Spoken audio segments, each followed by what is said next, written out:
Edward and Gordon.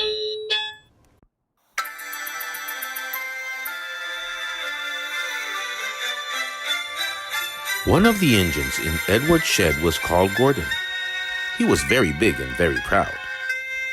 "You watch me this afternoon, little Edward," he boasted, "as I rush through with the express. That will be a splendid sight for you." Just then his driver pulled the lever. "Goodbye, little Edward," said Gordon as he puffed away. "Look out for me this afternoon."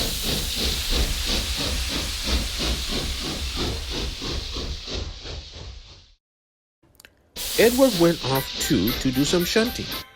Edward liked shunting. It was fun playing with freight cars.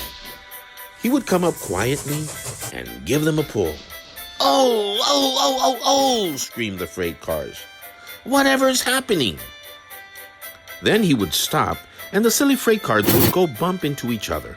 "Oh, oh, oh, oh," they cried again. Edward pushed them until they were running nicely. And when they weren't expecting it, he would stop. One of them would be sure to run onto another line.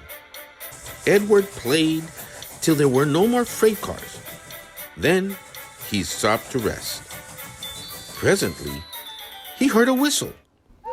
Gordon came puffing along very slowly and very crossly.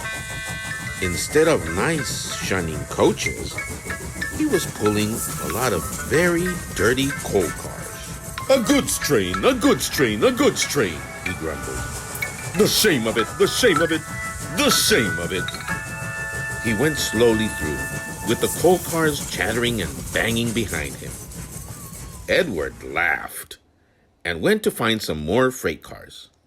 Soon afterwards, a porter came and spoke to his driver. "Gordon can't get up the hill. Will you take Edward and push him, please?"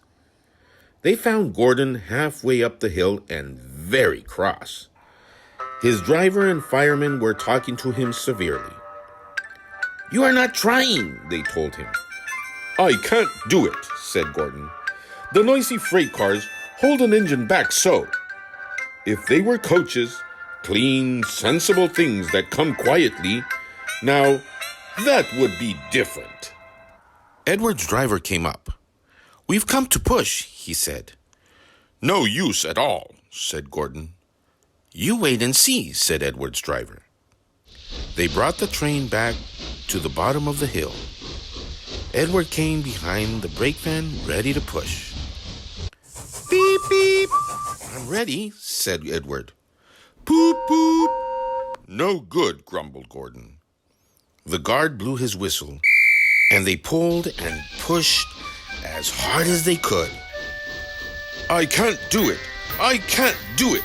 I can't do it," puffed Gordon. "I will do it. I will do it. I will do it," puffed Edward. "I can't do it. I will do it. I can't do it. I will do it. I can't do it. I will do it," they puffed together. Edward pushed and puffed and puffed and pushed as hard as he ever could. And almost before he realized it, Gordon found himself at the top of the hill. "I've done it, I've done it, I've done it," he said proudly, and forgot all about Edward pushing behind. He didn't wait to say thank you, but ran so fast that he passed 2 stations before his driver could make him stop. Edward had pushed so hard that when he got to the top, he was out of breath. Gordon ran on so fast that Edward was left behind. The guard waved and waved, but Edward couldn't catch up. He ran on to the next station, and there the driver and fireman said that they were very pleased with him. The fireman gave him a nice long drink of water, and the driver said, "I'll get out my paint tomorrow and give you a beautiful new coat of blue with red stripes. Then you'll be the smartest engine in the shed."